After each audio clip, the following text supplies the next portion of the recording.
General study की class अपनी topic हम पढ़ रहे हैं जीएस का पेपर नंबर फर्स्ट और पेपर नंबर फर्स्ट का भी पार्ट नंबर ए हिस्ट्री या इसको इतिहास बोलते हैं हम। और इतिहास में भी मध्यकालीन भारतीय इतिहास हमारा पॉइंट है ना, मीडिएवल इंडियन हिस्ट्री।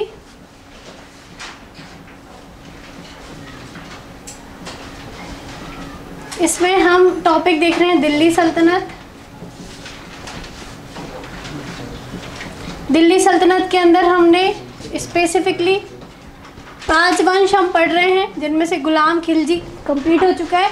अभी हमारी क्लास का टॉपिक है तुगलक डायनेस्टी या तुगलक वंश। और तुगलक वंश में भी हमने देखा था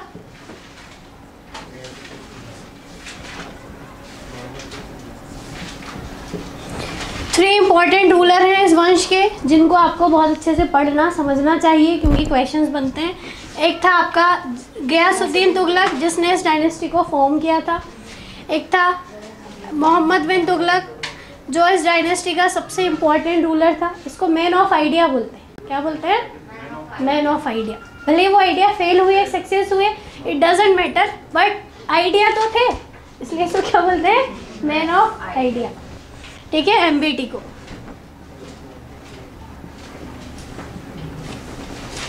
ठीक है, मैन ऑफ आइडियाज। और एक है एफएसटी फिरोज शाह तुगलक। क्लियर है? तो हमारी जो सेक्शन है या जो टॉपिक है वो तुगलक डायनेस्टी, और इसमें हम पढ़ रहे थे तुगलक डायनेस्टी का पीरियड है 13 से 1414, है ना। इस वंश की समाप्ति का क्रेडिट जाता है फिर से मंगोलों को, तैमूर लंग, है ना। किस व्यक्ति ने इस वंश को हिला के रख दिया था? 1398 में तैमूर लंग का आक्रमण होता है। नसरुद्दीन तुगलक इस वंश का संस्थापक होता है। पूरी दिल्ली को हिला के चला जाता है, इतनी लूटपाट करता है। वो आया ही इसलिए था, उसने सोचा था 200 साल हो गए हैं दिल्ली सल्तनत को स्थापित हुए और खूब खजाना होगा इनके पास, चलो लूट के आते हैं। ठीक है, और वो इंडिया सिर्फ लूटने के पर्पज से आता है। जिस भी गांव जिस भी शहर से गुजरता है लात रखता है तो आबाद, और जैसे ही वो वहाँ से अपना एग्जिट करता है बर्बाद। इतना लूटा उसने, जो भी चीज़ मिला सबको लूटा, मारा सबको, है ना। जिन लोगों ने उसको अपोज किया उन सबको, चाहे बुजुर्ग हो, चाहे बच्चे हो, चाहे हिंदू हो, मुस्लिम्स हो, किसी को नहीं छोड़ा। सिर्फ उसको क्या डिज़ायर थी? धन। और तुगलक वंश के राजाओं की यही असफलता थी कि वो दूरदर्शी नहीं हुए और उन्होंने कभी ये भापा नहीं कि जो मंगोल हैं हम उन्हें स्ट्रॉन्ग नहीं होने देते हैं। क्या नहीं होने देते हैं? इनको यही लगा कि जैसे मंगोल ने, इसके समय में 29 मंगोल्स इन्वेजन हुए। कितने हुए? तो ये सिर्फ ये करते रहे कि आए तो हटा दो, आए तो हटा दो, लेकिन उनकी जो रूट थी उसको इन्होंने कभी ख़त्म करने की कोशिश, ये बलबन के समय से ये समस्या चली आ रही थी। बलबन ने तो कुछ से संधि वगैरह भी कर ली कि भैया आप इधर रहो, हमें रहने दो, आप ना हम आपको परेशान करेंगे ना आप हमको करना। अलाउद्दीन खिलजी ने काफ़ी हद तक दमन किया, लेकिन उसने भी मंगोल्स की रूट कभी काटी नहीं। और यही वजह थी कि मोहम्मद बिन जो तुगलक वंश था, जब ये कमज़ोर हुआ तो इसका लाभ उठाकर तैमूर लंग ने, जो कि अपने आप को चंगेज़ खान का वंशज मानता था, उसने दिल्ली को बुरी तरह से लूटा। और वही जो आक्रमण था वो तुगलक वंश की जो है समाप्ति का एक बहुत बड़ा कारण, और तुगलक वंश की नहीं, दिल्ली सल्तनत की भी समाप्ति समझ लीजिए। उसके बाद भले ही 3 वंश आए होंगे, इसके बाद आए सैयद वंश, जो कि आए गए, है ना। आए राम गए राम वाली बात हो गई, इसमें कुछ भी नहीं है ना। 2-3 राजाओं के बस नाम मात्र हैं, और इन्होंने तो अपने आप को तैमूर का प्रतिनिधि समझ के शासन किया, मतलब भारत में तैमूर का शासन कर रहे हैं ऐसा इन्होंने बोला। और लोधी वंश कुछ कर सकते थे, लेकिन बाबर ने इनको आके समाप्त कर दिया। तो तैमूर लंग के आक्रमण ने न केवल तुगलक वंश को समाप्त किया, अपितु बहुत हद तक दिल्ली सल्तनत की जड़ों को भी हिला के चला गया। और रिजल्ट ये हुआ कि फिर कभी दिल्ली इस्टेब्लिश नहीं हो पाई, और फाइनली फिर दिल्ली सल्तनत को ही ख़त्म होना पड़ा, और एक नई डायनेस्टी उभर कर सामने आती है जो कि मुगल सल्तनत। आ गई बात समझ में? तो इस वंश से ही दिल्ली सल्तनत का पतन क्या हो जाता है? शुरू हो जाता है। ठीक है, तो हमने गयासुद्दीन तुगलक के बारे में सारी इन्फॉर्मेशन पढ़ भी लिया था, लिख भी लिया था। हमारा जो टॉपिक चल रहा था वो मोहम्मद बिन तुगलक के बारे में था, जिसे मैन ऑफ आइडिया बोलते हैं, है ना। बेसिक पॉइंट हमने इसके बारे में समझे भी थे।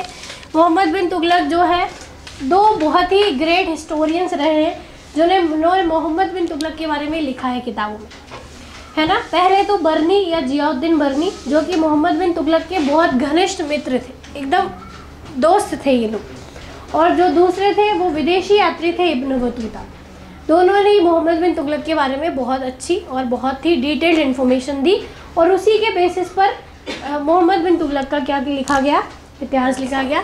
जिसमें जो बर्नी थे, इसके मित्र थे, इनिशियली वो इसको काफ़ी फेवर कर रहे थे, लेकिन बाद में इन्होंने इसको 2 टाइटल दिए, एक तो दयालु और एक रक्त पिपासु, है ना। दयालु मतलब कि ये क्या था, थोड़ा सा लिबरल था, और रक्त पिपासु मतलब जिसके जो काम थे उन्होंने जनता को एकदम फ्रस्ट्रेट कर दिया था, खून पीने वाले।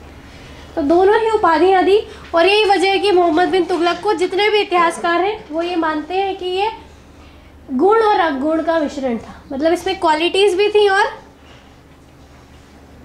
क्या मानते हैं इसे, गुण और अवगुण, ठीक है। मतलब कुछ चीज़ें इसके अंदर काफ़ी सारी गुड क्वालिटीज़ थी और कुछ इसके अंदर बैड क्वालिटीज़ थी, तो combination of good and bad habits, ठीक है। क्यों मानते हैं इसके बारे में कल आपने देखा होगा, इसकी हमने योजनाएं पढ़ी, है ना, पढ़ लिया था, अभी लिखना बाकी है, लिखेंगे हम इसे। हमने मोहम्मद बिन तुगलक के बारे में कुछ चीज़ें और हैं जो आपको समझ लेनी चाहिए। जैसा एक पॉइंट अभी थोड़ी देर पहले मैंने बताया था कि ये दिल्ली सल्तनत का पहला राजा था जिसने योग्यता के आधार पर रिक्रूटमेंट्स की। किसके बेसिस पर रिक्रूटमेंट्स की, योग्यता। इससे पहले आपने देखा होगा जितने भी राजा थे इंक्लूडिंग बलबन वगैरह, क्या करते थे, वो जो उनके लोग हैं, अपने वाले हैं, उन्हीं को अलग अलग पदों पर बैठा दिया करते थे, ठीक है। बलबन ने ज़्यादातर कुलीनों को अच्छे अच्छे पदों पर बिठाया, अलाउद्दीन खिलजी ने भी कहीं ना कहीं वही प्रोसेस फॉलो करी, और गयासुद्दीन तुगलक ने भी तुष्टीकरण की नीति अपनाई, पॉलिसी ऑफ अपीजमेंट, कि अगर मैं अमीरों को खुश नहीं करूँगा तो मैं कैसे सर्वाइव करूँगा, क्योंकि मैं तो सल्तनत बैकग्राउंड से ही नहीं हूँ, है ना। कौन सी सल्तनत, खिलजी सल्तनत को ख़त्म कर दिया, इसका कोई सल्तनत बैकग्राउंड नहीं है या कोई पॉलिटिकल बैकग्राउंड नहीं है, छोटे सा दीपालपुर का क्या था, सूबेदार था। तो इसको लगा कि मैं कैसे सर्वाइव करूँगा विदाउट दी कंसेंट ऑफ अमीर और नोबल्स, मुझे उनकी सहमति और परामर्श दोनों ही चाहिए रहेगा। तो इसने क्या करा, तुष्टीकरण की नीति अपनाई कि उनको खुश कर दिया, उनको बड़े बड़े पदों पर अपॉइंट कर दिया, और उन पर अंकुश नहीं लगाया, नियंत्रण नहीं लगाया। पॉइंट क्लियर हो गया। इस वजह से चलता रहा। फिर कौन आया, मोहम्मद बिन तुगलक आया। मोहम्मद बिन तुगलक इस बात को समझता था कि अगर हमें राज्य को आगे बढ़ाना है, आगे ले जाना है, तो कहीं ना कहीं क्वालिटी जिसके अंदर है उसको हमें पद देने पड़ेंगे। तो मोहम्मद बिन तुगलक ने क्या किया कि जो योग्य था, चाहे वो हिंदू हो, चाहे वो मुस्लिम हो, चाहे वो टर्की हो, चाहे वो कोई उसकी फैमिली का कोई व्यक्ति हो, उन सब को बोला कि भैया क्वालिटी के आधार पर ही आपका क्या होगा, जैसे कि आप परीक्षा दोगे, जिसके अंदर जितनी योग्यता वो उतना अच्छा परफॉर्म करेगा, और उसी आधार पर उसका सिलेक्शन होगा कि नहीं होगा ये डिसाइड होगा। तो क्या किया इसने कि जो क्वालिटी थी या जो उसके अंदर एलिजिबिलिटी है उसके बेसिस पर लोगों को रिक्रूट करना शुरू करा, चाहे वो सेना में रिक्रूटमेंट हो, चाहे वो कहीं और रिक्रूटमेंट हो। पॉइंट क्लियर है। बस इसकी कमी ये रह गई कि रिक्रूटमेंट के बाद इनको किस तरह से रन करना है ये नहीं देखा। इनको ज़्यादा पावर इनके हाथों में दे दी, जिससे अधिकारियों ने उन सत्ता का क्या करना शुरू कर दिया, दुरुपयोग करना शुरू कर दिया। तो ये एक बात है कि योग्यता के आधार पर इसने लोगों को अपॉइंटमेंट किया। मैन ऑफ आइडिया ऐसे ही नहीं बोलते इसको। दूसरा, इसने कृषि के क्षेत्र में बहुत अच्छा काम किया। किस फील्ड में अच्छा काम किया? एग्रीकल्चर की फील्ड में। एक डिपार्टमेंट बनाया, दीवाने कोही, या जहाँ भी कोही वर्ड दिख जाए आप समझ लीजिएगा एग्रीकल्चर डिपार्टमेंट है। जैसे देखा अर्ज वर्ड दिख जाए तो मिलिट्री डिपार्टमेंट हो गया, है ना। दीवाने अर्ज मतलब सैन्य विभाग। वैसे ही कौन सा डिपार्टमेंट था? कोही या दीवाने कोही, ये एग्रीकल्चर डिपार्टमेंट था। कैसा विभाग था ये? कृषि विभाग था। इस फील्ड में इसने बहुत काम करा। दूसरा, इसने काम किया कि जब इसके काल में गंभीर फेमाइन की सिचुएशन आई, भीषण अकाल पड़ा, तो इससे पहले कोई फेमाइन कोड नहीं थी। मतलब जब अकाल आए तो व्यक्ति को क्या करना चाहिए, या अकाल से जब हमें पता चले कि 2 साल बारिश नहीं हुई, हो सकता है आने वाले 3 सालों और ना हो, तो हम अपने आप को कैसे मैनेज करें। तो इसके लिए इसने एक फेमाइन कोड बनाया, अकाल संहिता, जो कि इसकी एक बहुत दूरदर्शी सोच को दर्शाती है। अकाल संहिता का मतलब होता है फेमाइन कोड, है ना। जैसे आपने कई बार एडवर्टाइजमेंट सुने होंगे कि अगर आंधी तूफान आते हैं या अर्थक्वेक आता है तो आपने सुना होगा कि बड़े से टेबल के नीचे बैठ जाओ या कहीं, ताकि कुछ भी गिरे तो आप अपने आप को सुरक्षित हो, है ना। ऐसी सुनी होगी ना आपने, तो ये फेमाइन कोड कहलाती है। या फ्लड आए तो हमें क्या करना चाहिए, जितनी ऊंची बिल्डिंग हो ऊपर सब सामान छोड़ छाड़ के, मतलब सामान बटोरने में लगे, तैरने लगे, ठीक है, तो जितना ऊपर हो उतना ऊपर चल जाइए। तो ये क्या है, जैसे कि अभी एक तरह से फेमाइन ही था कोरोना पीरियड, उसमें आपको इंस्ट्रक्शंस दिए गए कि कितनी दूरी आपको रखनी है, हैंड वॉश कैसे करना है, हैंड वॉश करने का तरीका क्या है ना, तरीके सिखाए गए।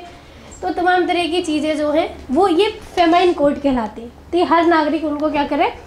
तो अकाल से कैसे बचना है, इसके लिए इसने क्या बनाई, अकाल संहिता। तो ये इसका एक इम्पॉर्टेंट पॉइंट था। अकाल पड़ गया मतलब बारिश नहीं हुई, जिसकी वजह से फसलें नहीं हुई, और फसलें नहीं हुई तो अब किसानों को क्या करती है सरकार, लोन देती है। क्या करती है, इसने लोन बांटे, जिसका नाम था सोनधर। क्वेश्चन आता है सोनधर क्या था, ये कृषि ऋण था। क्या था सोनधर, एक कृषि ऋण था, जो कि किस पर्टिकुलर राजा ने डिस्ट्रीब्यूट करे, मोहम्मद बिन तुगलक, ठीक है। क्योंकि फेमाइन की वजह से अब किसानों के पास पैसे नहीं बचे कि वो अगली फसलों को क्या कर सके, बो सकें, या अपना खर्चा पानी कैसे चलाएं। तो इसके लिए इसने जो है सोनधर को ही तकवी भी बोलते हैं। क्या बोलते हैं, सोनधर या तकवी या तकावी।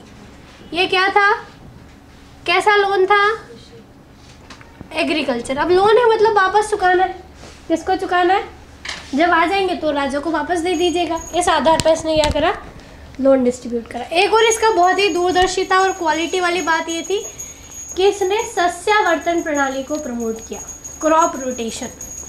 किस चीज़ को प्रमोट किया, लोगों को ये बताया कि आप जो ट्रेडिशनल कृषि करते हैं आप उससे बाहर आइए और क्या करेंगे, रोटेट करेंगे। जैसे आपने गेहूँ लगा दिया तो गेहूँ की जगह जौ है, जौ लगा रहे तो गेहूँ लगाइए, उसके बाद गेहूँ लगा रहे उसके बाद जौ लगाइए, जौ लगा लिया उसके बाद गन्ना लगा लीजिए, अगर ये हो गया तो फिर अंगूर लगा लीजिए, खजूर लगाइए, और अदर फसलों को, मतलब बदल फसलों को आप करके अगर आप खेतों में लगाएंगे तो आपकी प्रोडक्टिविटी भी अच्छी होगी और मुनाफा भी अच्छा होगा आपको, ठीक है। तो इसको क्या बोलेंगे, क्रॉप रोटेशन। उस समय बोला था फसल सस्यावर्तन, है ना, क्या बोला था, सस्यावर्तन या फसल चक्रण बोल सकते हैं। तो इस चीज़ के लिए इसने ऑफिसर्स वगैरह अपॉइंट किए। पॉइंट क्लियर है, ताकि कृषि को क्या किया जा सके, विकास किया जा सके। क्योंकि ओवरऑल राजा की आय का एकमात्र स्रोत उस समय लैंड रेवेन्यू था, भू राजस्व था। और भू राजस्व कहाँ से आता था, जब तक किसानों की फसलें अच्छी नहीं होंगी भू राजस्व उन्हें मिलेगा नहीं। तो फसलें अच्छी हों उसके लिए लोन भी दिए, उसके लिए उन्होंने क्रॉप रोटेशन के आइडिया भी दिए। फेमाइन से बचने के लिए फेमाइन कोड बनाई, जिसमें बोला गया कि अगर फसलें नहीं हो रही तो किस तरह से अनाज वगैरह का हमें क्या करना है, उपयोग करना है। जैसे आपने पढ़ा होगा कि हमारे प्रधानमंत्री लाल बहादुर शास्त्री जब बने, है ना, तो उन्होंने उस समय भारत में चीन भारत युद्ध था, है ना, अनाजों की कमी वगैरह की सिचुएशन थी। तो लोगों से अपील किया था कि हफ्ते में एक टाइम का आप क्या कर रखें, सोमवार का बोला था व्रत रखें, एक टाइम का। और लोगों ने उनकी बात मानी, जिससे कि देश का क्या बच सके, है ना, एटलीस्ट वन टाइम का तो अनाज बच ही सके। तो वही बात थी कि इन्होंने भी क्या किया, वही सारी चीज़ें मतलब इम्प्लीमेंट की, जिससे कि फेमाइन से कैसे बाहर निकला जा सके, लोगों को उन्होंने ये कंडक्ट बनाए। तो ये इसका एक बहुत बड़ा कंट्रीब्यूशन है, ठीक है। तो सिर्फ जो कल हमने 5 योजनाएं पढ़ी वही नहीं, उसके अलावा और भी ऐसे काफ़ी सारे आइडियाज़ थे इसके, जिससे इसे इतिहासकार क्या बोलते हैं, मैन ऑफ दी। जो कल 5 योजनाएं पढ़ी उससे तो आपको लगा होगा कितना फ्रस्ट्रेटेड किंग है ना, क्योंकि जितनी भी योजनाएं बनाई सब फेल हो गई। पहली योजना कैपिटल चेंज, फेल। दूसरी योजना टोकन करेंसी, फेल।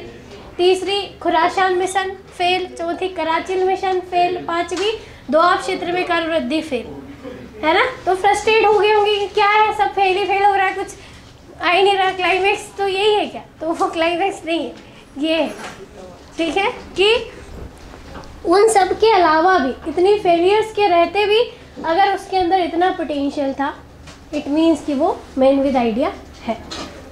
इसलिए इतिहासकार उसे क्या बोलते हैं, गुण भी थे और अवगुण भी थे। अब गुण ये थे कि जो असफलताएं थी उससे सीख नहीं ली उसने, और क्यों असफल हो रहा था, वो चीज़ उसने मिनिमाइज करने की कोशिश नहीं करी, है ना। तो ये उसका अवगुण था, लेकिन क्वालिटी ये थी कि फिर भी उसने प्रयास करना नहीं छोड़ा और भी कई सारे अच्छे काम किए जिससे पब्लिक को क्या हुआ, प्रॉफिट हुआ। क्लियर है। तो ये सारी बातें हैं किनके बारे में, मोहम्मद बिन तुगलक के बारे में, जहाँ से बहुत सारे क्वेश्चंस पूछे जाते हैं। ठीक है, क्वेश्चन आता मोहम्मद बिन तुगलक का मूल्यांकन कीजिए, है ना, इवेल्युएट करना है इसको, या इसकी जो है प्रशासनिक योजनाएं क्या हैं वो आपको बतानी है। तो वो सारी चीज़ें आप मोहम्मद बिन तुगलक में लिखना पड़ेगा आपको। ठीक है। अब काफ़ी सारी चीज़ें इसने, इसके साथ दिक्कत ये थी कि इसके सामने रिवोल्ट बहुत हो गए। जब ये राजा था तो इसने 34 रिवोल्ट झेले, इसके फादर ने मंगोलों के आक्रमण झेले, लेकिन इसने अपने ही देश के 34 रिवोल्ट झेले। कितने, मतलब इंडिया के अंदर जो राज्य इनके अंडर में थे अब वो ही रिवोल्ट कर रहे कि नहीं, हमें इनके साथ नहीं रहना, हमें स्वतंत्र होना है। इसी के शासनकाल में कल हमने देखा था कि 2 भारत के महत्वपूर्ण राज्य, एक विजयनगर और एक बहमनी, ये दोनों स्वतंत्र हो गए। बड़े इंपॉर्टेंट पार्ट थे दिल्ली सल्तनत के, लेकिन दोनों ही क्या हो गए, इंडिपेंडेंट हो गए। ठीक है, कौन सा, विजयनगर को हरिहर और बुक्का, और बहमनी, हाँ, हसन गंगू, जिसने अलाउद्दीन बहमन शाह के नाम से राजा बना था। तो ये फिर बाद में ये दोनों ही इतने महत्वपूर्ण हो गए दक्षिण भारत के कि आपस में लड़ने लगे, है ना। तो कहने का मतलब ये है कि इसके शासनकाल में विद्रोह बहुत ज़्यादा हुए और उन विद्रोहों को दबाने के लिए ये खुद जाता था। ठीक है, क्या करता था, इसके समय पे एक पद बड़ा महत्वपूर्ण था, वजीर का पद, जो कि खैर पहले से चला आ रहा था अलाउद्दीन के समय। और वजीर शुरू में सेना था, लेकिन सेना का प्रधान तो खुद ही राजा होता था, इसलिए वजीर को कौन से काम दे दिए थे, राजस्व। इसके समय पे एक वजीर थे जिनका नाम ही ख्वाजा था, है ना। जब ये किसी भी अभियान पे जाता था तो दिल्ली का सारा जो कार्यभार है वो पर्टिकुलर एक ख्वाजा नामक व्यक्ति ही संभालते थे। ठीक है, और इनके बाद इनका ही खुद का बेटा ख्वाजा सेकंड फिरोज शाह तुगलक के समय में वजीर बनता है, वो हम देखेंगे आगे। तो कहने का मतलब है कि 34 रिवोल्ट्स हुए तो खुद जाता था, क्योंकि सेना का सबसे प्रभारी कौन है, राजा के बिना सेना क्या है, अधूरी है। तो राजा को जाना पड़ता था सेना का मनोबल बढ़ाने के लिए, और इसलिए ये इसी चीज़ में उलझा रहा और कभी भी ये क्या नहीं कर पाया प्रॉपर तरीके से एक जगह से एडमिनिस्ट्रेशन। सबसे ज़्यादा रिवोल्ट दक्षिण भारत में हो। यहाँ पर अगर आप एक चीज़ देखोगे, अभी तक आपने पढ़ी है, तो आपको 2 चीज़ें समझ में आएंगी। आप अलाउद्दीन खिलजी को यहाँ पर समझेंगे, और यहाँ पर अगर आप एमबीटी को समझेंगे तो आपको ये चीज़ समझ में आएगी कि अलाउद्दीन खिलजी थोड़ा ज़्यादा चतुर था। उसने कभी भी दक्षिण में राज्य विस्तार की नीति नहीं अपनाई, क्योंकि उसको पता था कि अगर मैं दक्षिण में राज्य विस्तार करूंगा और वहाँ विद्रोह हुए तो उत्तर भारत मेरे हाथों से निकल जाएगा। ये गलती किसने कर दी, मोहम्मद बिन तुगलक ने दक्षिण में राज्य विस्तार कर दिया, राजधानी देवगिरी को बना दी, है ना। और यही वजह रही कि जब दक्षिण में रायता फैला तो ये उत्तर का भी और फैल गया और ये चीज़ों को समेट नहीं पाया। क्या नहीं कर पाया, अगर ये सेम पॉलिसी होती, किसी एक जगह को सेंटर बनाकर ये काम करता, तो डेफिनेटली ये एक सफल राजा हो सकता था। परंतु इसने उत्तर भारत के साथ साथ दक्षिण भारत में भी अपने राज्य विस्तार को महत्ता दी, और ये इसकी एक बहुत बड़ी सफलता का, क्योंकि इन 34 में से केवल 27 विद्रोह तो दक्षिण भारत में ही हो गए।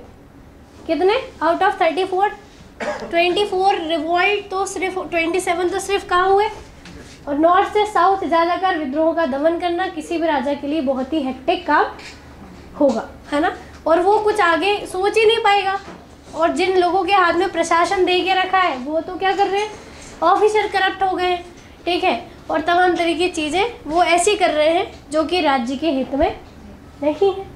तो इसका मतलब है राजा का क्या हो रहा है, लॉसेस हो रहे हैं राजा को, मोहम्मद बिन तुगलक को हर तरह से नुकसान हुआ। और ऐसा करने की वजह से जनता के मन में जो राजा के प्रति सम्मान होना था वो भी, अब पूरे देश में हर जगह विद्रोह हो आप, तो सरकार के प्रति कहीं ना कहीं क्वेश्चन तो उठेंगे ना कि कर क्या रही है सरकार, उठेंगे कि नहीं उठेंगे, भले कितने भी अखंड आस्था हो आपकी रूलिंग पार्टी में, लेकिन कहीं ना कहीं आपके मन में प्रश्न, ठीक है, कि ये सरकार में तो सिर्फ विद्रोह ही होते रहते हैं, अब अगली बार से इनको वोट नहीं देंगे। शांति नहीं है देश में, हर जगह अशांति फैली हुई है, हर दिन भारत, हर दूसरे दिन भारत बंद हो रहा है, तो पब्लिक क्या हो जाएगी, बिल्कुल हो जाएगी। तो इसके समय में भी यही हुआ कि हर 2 महीने में राजा किसी न किसी अभियान पे दिल्ली में बैठ ही नहीं पा रहा है, जनता की समस्या ही नहीं सुन पा रहा है, तो कैसे लोग राजा पर रिलाई करेंगे, ट्रस्ट करेंगे। तो ये सारी इसकी क्या रही हैं, कमियाँ रही हैं, ठीक है। और ये जो दक्षिण भारत और पूरे अखंड भारत के उसमें उसने क्या कर दिया, जो अपने हाथ में चीज़ें थी वो भी उससे फिसलने लगी, और इसी स्ट्रगल की लाइफ में उसकी डेथ हो गई। इसलिए इतिहासकार बोलते हैं कि जनता बड़ी फॉर्चुनेट थी कि इसकी डेथ हो गई, वरना ये रुकता नहीं, कुछ ना कुछ ये करता रहता है ना। भले ये सफल हो या असफल हो, ये कुछ ना कुछ इसके अंदर एक स्पार्क था कि बस कुछ ना कुछ करना है, कभी तो सफलता मिलेगी। तो इसलिए जब इसकी मृत्यु होती है 1351 में, तो बोलते हैं बदायूनी कि राजा को प्रजा से और प्रजा को राजा से मुक्ति मिल गई। और फिर इसका कोई डिक्लेयर्ड सक्सेसर नहीं था, इसलिए इसका चचेरा भाई फिरोज शाह तुगलक क्या बनता है, दिल्ली की गद्दी संभालता है। और वो इसके जैसा उल्टा होता है, इसने योग्यता के आधार पर अपॉइंटमेंट करा, उसने हेरिडिटरी कर दिया कि जो जिस पोस्ट पर है उसके बाद उसका बेटा बनेगा, बेटा नहीं हो तो दामाद बनेगा, दामाद भी नहीं हो तो दास बनेगा। मतलब छोड़ेंगे नहीं, कोई भी उसी का बनेगा, कोई बाहरी व्यक्ति नहीं आ सकता। उसने क्या किया, जस्ट उसके अपोजिट, है ना, कि कोई एक सैनिक है तो उसके पद पर उसी के परिवार का कोई व्यक्ति बैठे, बेटा, दामाद या दास, ठीक है। तो इसके जस्ट अपोजिट वो चला। तो हम वो चीज़ फिरोज शाह तुगलक में देखेंगे। फिरोज शाह तुगलक को आप तभी समझ सकोगे जब आपने गयासुद्दीन तुगलक को अच्छे से इसको MBT को अच्छे से समझ लिया, क्योंकि इसके ज़्यादातर अपोजिट काम उसने करा था। उसने कभी भी साम्राज्य विस्तार करने की कोशिश नहीं की, उसको पता था मेरी क्षमताएं जहाँ रिवोल्ट हो रहे हैं होने दो, कोई दिक्कत नहीं, अपन तो दिल्ली में चुपचाप बैठे हुए, ठीक है। और वहीं रह के उसने क्या किया, कुछ रिवोल्ट थे जिनको दबाने की कोशिश की, ज़्यादातर में उसको असफलता ही हाथ लगी। साम्राज्य विस्तार करने का कोई प्रयास नहीं करा, सारे पदों को वंशानुगत कर दिया, धर्म के आधार पर शासन चलाने लगा, उलेमास की बात मानने लगा, कुरान या शरीयत को ही फॉलो करने लगा, ठीक है। कंस्ट्रक्शन में थोड़ा विश्वास रखता था, 300 से ज़्यादा नए नए शहर बना दिए उसने, लोगों को बसा दिया, मतलब अपना एरिया उसी का विस्तार कर रहा है। जितना है, एक गांव है तो उसको 4 में बांट दिया, बस नए नए क्षेत्र, ताकि दिखे भी कुछ हो रहा है और कर भी कुछ नहीं, ठीक है। तो इस तरह की प्रैक्टिसेस किसने की, फिरोज शाह तुगलक ने की, ठीक है। तो ये जो MBT है ये काफ़ी एम्बिशियस था, जैसा कि आपने देखा, और हर सेक्टर में इसने कुछ ना कुछ काम किया। इसके एग्रीकल्चर वर्क बड़े इंपॉर्टेंट है, क्वेश्चन आता है, मोहम्मद बिन तुगलक के कृषि कार्यों की समीक्षा कीजिए, ठीक है। तो दोआब क्षेत्र में कर वृद्धि से लेकर दीवाने कोई डिपार्टमेंट से लेकर सोनधर कृषि ऋण से लेकर शस्यावर्तन प्रणाली, ये सब आपको अपने उत्तर में लिखना पड़ेगा। पॉइंट क्लियर हो गया। तो मोहम्मद बिन तुगलक के बारे में जितनी भी बेसिक चीज़ें थी वो हमने अंडरस्टैंड कर ली। अब हम एक एक करके चीज़ों को नोट डाउन करेंगे, ठीक हो गया। यहाँ तक कोई क्वेश्चन है क्या किसी को, ठीक है। चलिए, कुछ लिखवाया था लास्ट क्लास में, क्या था? अच्छा, मोहम्मद बिन तुगलक के समय में हुए कुछ विद्रोह हम देख रहे थे, जिसमें से कौन कौन से लिख लिया था। एक इसके खुद के चचेरे भाई ने किया था, गुशस था, क्या नाम था उसका, बहाउद्दीन गुशस। कौन से क्षेत्र में किया था इसने? हाँ, बड़ा खतरनाक विद्रोह था इसका, अपने साथ साथ दूसरे लोगों को भड़का रहा था, अरे तुम भी करो, तुम क्यों नहीं कर रहे, है ना, मतलब अपने साथ साथ। और ये सारे के सारे कौन थे? वो लोग थे जो किसी न किसी पावर में थे, है ना। जैसे कि राजा ने किसी को कहीं का सूबेदार बना दिया, कोई कहीं का अमीर है, अमीर मतलब नोबल है ना, मिनिस्ट्री का पार्ट है और कोई से रीजन को रिप्रेजेंट कर रहा, सबको भड़का रहा है कि तुम भी करो, तुम भी करो। तो ये हुआ कि देख देख के भी लोगों ने विद्रोह किए, ठीक है। चलिए, तो हमने ये सारे पॉइंट प्रीवियस क्लास में आई थिंक देख लिए थे। हरियर और बुक्का का विद्रोह भी देख लिया था, ठीक है। 1340 में ऐन-उल मुल्क का विद्रोह, ठीक है, ओके, लिखेंगे। 1342 पे नेक्स्ट पॉइंट है, 1342 में हसन गंगू का विद्रोह, 1342 रिवॉल्ट ऑफ हसन गंगू। 1342 में हसन गंगू का विद्रोह, revolt of Hasan Gangu in 1342, bracket में लिखेंगे Hasan Gangu founded Bahmani dynasty with the title Alauddin Bahman Shah. Hasan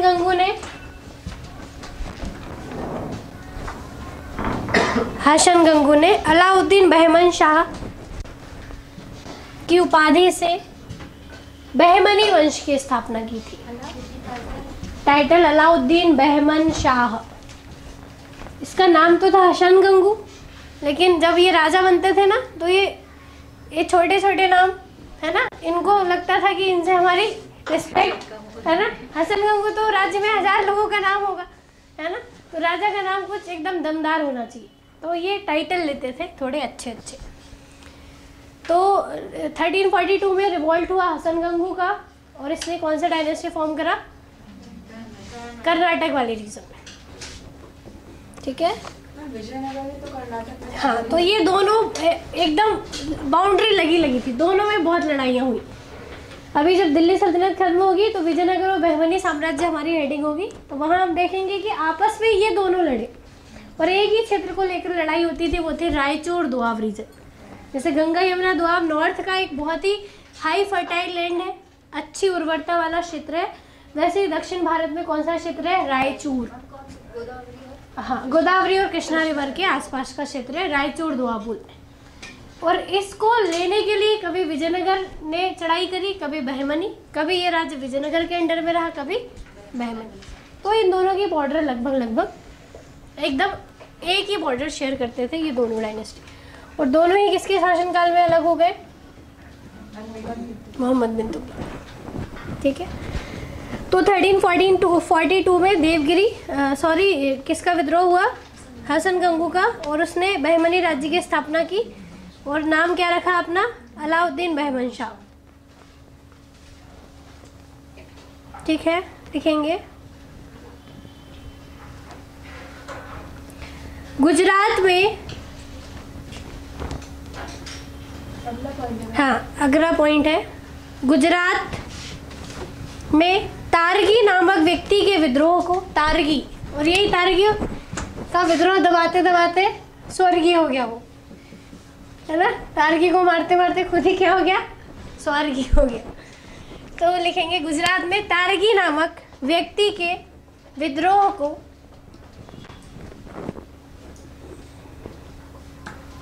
को दबाने के लिए मोहम्मद बिन तुगलक स्वयं गया।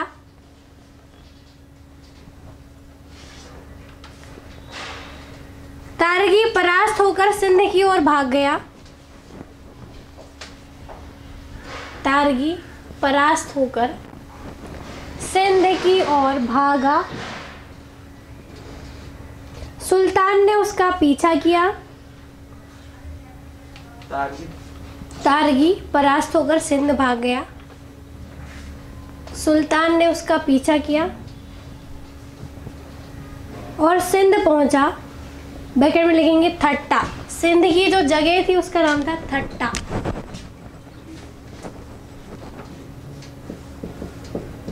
थट्टा सिंध पहुंचा, ब्रैकेट में थट्टा। वहीं उसे ज्वर हो गया, मतलब फीवर हो गया उसको, वहीं उसको ज्वर हो गया और 20 मार्च 1351 को उसकी मृत्यु हो गई। 20 मार्च 1351 को किसकी मृत्यु हो गई? मोहम्मद बिन तुगलक की, इसकी मृत्यु हो गई। बदायूनी लिखता है, या बदायूं ने लिखता है, फिर इन्वर्टेड कॉमा में लिखेंगे।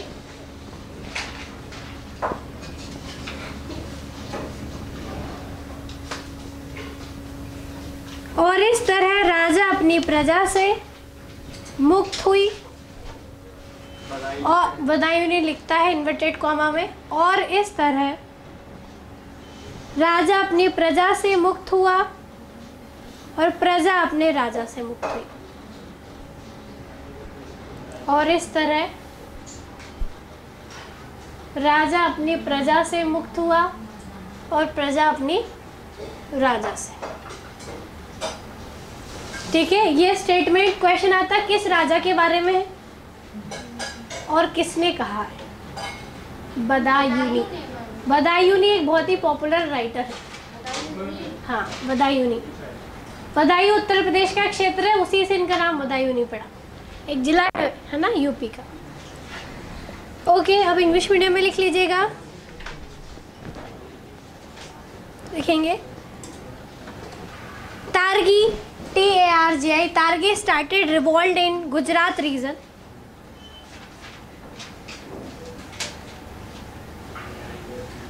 तारगी started revolt in Gujarat region. Muhammad Bin went and dissolved the revolt. Dissolved the revolt. Gujarat and dissolved the revolt of Targi.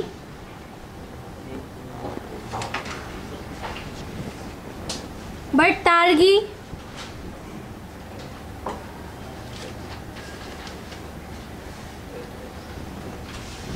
Targi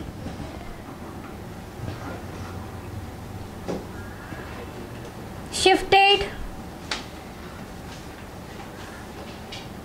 या escaped Gujarat. Targi escaped Gujarat.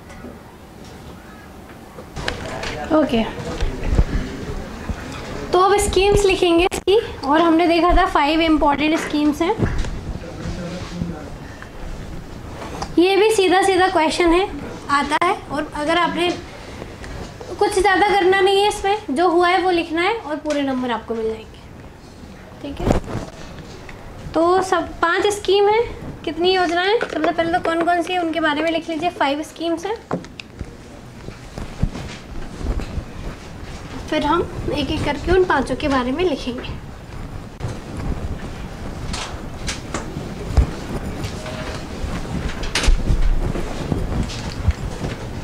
Schemes का जो सीक्वेंस है वो अलग अलग राइटर ने अलग अलग बोला है, मतलब कि पहले कौन सी योजना लागू की, इस बारे में अलग अलग राइटर के अपने मत हैं। हमें वो उस पर नहीं जाना है, हम एक बेसिक अप्रोच के साथ इसको देखेंगे। ईयर वगैरह कुछ भी याद करने की ज़रूरत नहीं है, ठीक है ना। MBT के हम क्या देख रहे हैं? स्कीम्स देख रहे हैं। स्कीम में सबसे पहले हमने देखा था कैपिटल ट्रांसफर। कहाँ किया था? देवगिरी। कहाँ से किया था? दिल्ली से। मेन कैपिटल थी दिल्ली, इससे ले गया देवगिरी। दूसरा था टोकन करेंसी, सांकेतिक मुद्रा। कौन सी मुद्रा? सांकेतिक मुद्रा। ठीक है, सांकेतिक मुद्रा में इसने एक नई मुद्रा चलाई, कांसे की, और जिसका मूल्य कर दिया चांदी के बराबर। कांसे का सिक्का और चांदी का सिक्का बराबर है। हाहाकार मच गया, जनता लोग चांदी के सिक्के इकट्ठे करने लगी और घर में ही कांसे के बर्तन को तुड़वा फुड़वा के कांसे के सिक्के बनाने लगे। ठीक है, इस बात पे भी बर्नी ने लिखा है कि किले, जब बाद में ये योजना वापस ली गई और बोला गया कि ठीक है, जितने भी सिक्के हैं कांसे के जो दिए गए हैं सरकार की तरफ से, वो वापस ला के दे दो और उसके बदले में चांदी के सिक्के ले जाओ। तो लिखा है उन्होंने कि किले के बाहर सिक्कों का मतलब ऐसा लगा बाढ़ आ गई, इतने ढेर लग गए और कई सालों तक वो वहीं पड़े रहे, किसी ने उनको उठाया नहीं, छुआ नहीं। चल ही रहे तो क्या कर रहे, कचरा रख के। तो ऐसी स्थिति हो गई थी और इसकी ये योजना क्या रही? सांकेतिक मुद्रा, चूँकि ऑलरेडी चीन और ऑलरेडी ईरान में ये मुद्राएं चल रही थी, तो उसने सोचा कि वो खुद भी अगर चांदी की जगह कोई टोकन करेंसी चला देगा तो चांदी बचेगी, उससे वो दूसरे काम करेगा। और एक और ऐसी मान्यता है कि 14वीं सेंचुरी में पूरे विश्व में चांदी की क्राइसिस थी, चांदी कम थी और राजा को अगर चांदी की मुद्रा चलानी है तो दूसरे देशों से आयात करनी पड़ेगी, और जिस वजह से मुद्रा चलाना अपने आप में महंगा होगा और राजकोष का बैलेंस करना बड़ा ज़रूरी है। तो उसने सांकेतिक मुद्रा चलाई ताकि चांदी का ना होकर भी उसकी वैल्यू चांदी की ही रहे, लेकिन ये उसकी असफल योजना थी क्योंकि ऐसा प्रैक्टिकल में संभव नहीं। संभव हो पाता अगर उसको प्रॉपर रेगुलेट करता, अधिकारी नियुक्त करता। इनलीगल तरीके से लोग जो घरों में अपने कांसे के बर्तन, प्लेट, कटोरी, चम्मच से सिक्के, शराब जिनके घर में जो भी कांसे का सामान सब ले आके सराफा को दिया कि भैया हमें सिक्के बना के दे दो। ऐसा लिखा है इतिहासकारों ने कि हर हिंदू का घर टकसाल बन गया था। क्या बन गया था? क्योंकि जितना भी सराफा का काम था, सोने का काम था, वो सब हिंदू करते थे। और हर हिंदू का घर क्या हो गया? लोगों ने इतना काम दिया कि बस ये मटके का जो है वो, या कांसे की कटोरी, चम्मच, प्लेट सब सिक्कों में कन्वर्ट कर दो। ठीक है, तो ये सिचुएशन हो गई थी और पूरी तरह से इसकी स्कीम क्या हो गई? खराब हो गई, है ना। सांकेतिक मुद्रा कोई बुरी बात नहीं। आज हम लोग जो करेंसी यूज़ करते हैं वो टोकन करेंसी ही है। क्या करेंसी है? 2000 का नोट तब तक ही 2000 का, जब सरकार की तरफ से ये ना बोले जाए कि आज से हम इसे बंद कर रहे हैं, तब तक ही वो 2000 का है। उसके बाद तो वो एक कागज़ है जिसका कोई आपको 10 पैसे भी नहीं देगा। क्लियर है? ऐसा आपने अभी करंट में देखा होगा, कोई बहुत पुरानी बात नहीं कर रहे, है ना। 8 नवंबर 2016 भारत में डिमोनेटाइजेशन हुआ, विमुद्रीकरण, मतलब कि पुराने करेंसी बंद कर दी गई, 500 के और 1000 के, और नई करेंसी भारत सरकार लेकर आई, है ना। तो किसका मतलब है? टोकन जब तक सरकार ने बोला ये टोकन चल रहा तब तक ही है, अदरवाइज।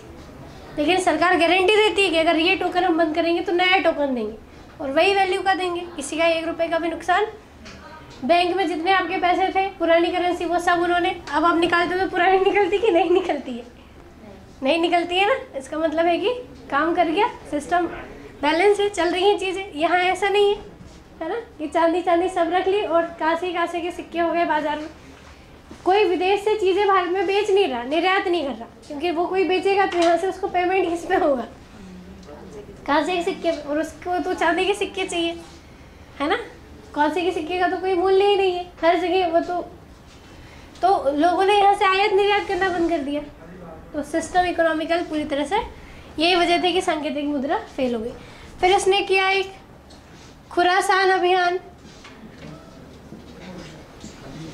3,70,000 की सेना बनाई, अग्रिम वेतन दिया, है ना। मध्य एशिया के खुरासान क्षेत्र पर आक्रमण करने की योजना थी, लेकिन इनसे पहले कोई और ही वहाँ कब्जा जमा के बैठा हुआ था। ये योजना भी लगाया, लेकिन किसी काम के नहीं थे। वो ऐसे ही बोल दिया कि कुछ नहीं है, चलो राजा साहब, राजा को खुश करने के लिए। 4th नंबर पे एक और अभियान था, कराचिल। कराचिल अभियान बेसिकली जो पहाड़ी क्षेत्र है उस पर नियंत्रण स्थापित करने का इसका एक अभियान था, जहाँ पे इसके कई शत्रु छुपे हुए थे, उनको ढूंढ के मारना, और जो हिली एरियाज है उन पे सल्तनत के झंडे गाड़ने, इसका मेन मोटिव।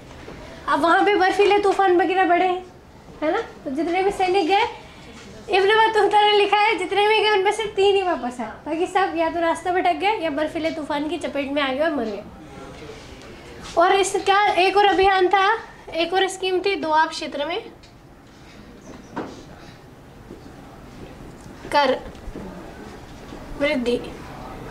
जिस दिन से इसने कर बढ़ाया उसी दिन से अकाल पड़ गया, और आने वाले 6 सालों तक लगभग 6 साल का अकाल था, बारिश ही नहीं हुई। जो नदी के आसपास क्षेत्र थे किसान, अब नदियों में भी पानी कहाँ से आएगा? बारिश ही तो आएगा, तो फसलें ही नहीं हो रही थी। ठीक है, तो ये भी। और इससे पहले किसान तो काफ़ी परेशान थे, क्योंकि किसानों को अलाउद्दीन खिलजी से के समय से ही काफ़ी परेशान किया जा रहा था। देखा था ना, दोआब क्षेत्र के किसान का तो जीना ही हराम कर दिया, 50% टैक्स लिया जाता था उनसे, है ना। तो किसान तो ऐसे भी दुखी परेशान थे सल्तनत के एडमिनिस्ट्रेशन से, ऊपर से इसने और दोआब क्षेत्र में और टैक्स बढ़ा दिया, और दिमाग खराब हो गया कि और इतना दे रहे हैं और कितना दें, ऊपर से अकाल और पड़ गया। और इसलिए इसको कृषि से रिलेटेड कई रिफॉर्म्स इसने करने पड़े इसको। कई इतिहासकार बोलते हैं दोआब क्षेत्र में कर वृद्धि इसकी पहली योजना थी। कई इतिहासकार क्या बोलते हैं, ये इसकी फर्स्ट स्कीम थी, मतलब कार्यकाल की शुरुआत में ही इस तरह की सिचुएशन। और ये स्कीम बैक टू बैक है, एक 2 साल के अंदर में, ऐसा नहीं कि 10 20 साल का उसका गैप है। इसका खुद ही कार्यकाल 26 साल का था, है ना। तो हर 1-1.5 साल में 2 साल में उसने स्कीम्स बनाई। बात समझ में आ गई है, लेकिन रिजल्ट ये रहा कि सभी में कहीं ना कहीं उसे असफलता हाथ लगी। इसलिए इसको रक्त पिपासु बोलते हैं। क्या बोलते हैं? खून चूसने वाला, है ना। क्योंकि जनता के धन का व्यय करके योजनाएं बनाई और योजनाएं असफल रही, मतलब जनता का धन क्या हो गया? व्यर्थ चला गया। क्लियर हो गया इतना? अब हम एक एक करके चीज़ों को क्या करेंगे, नोट डाउन करेंगे। सबसे पहले लिख लो कैपिटल ट्रांसफ़र या राजधानी परिवर्तन।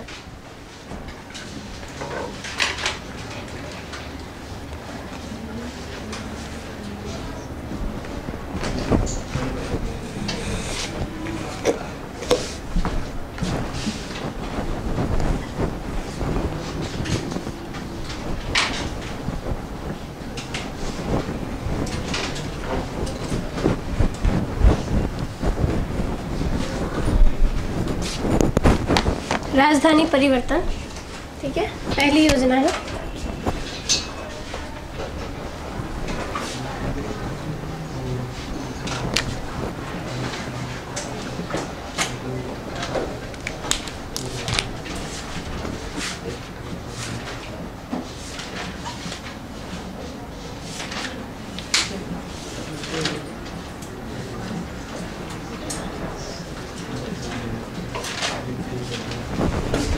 ठीक है, क्या किया था राजधानी?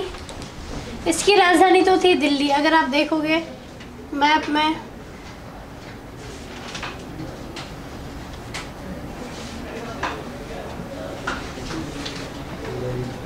ठीक है, तो इसकी राजधानी थी दिल्ली।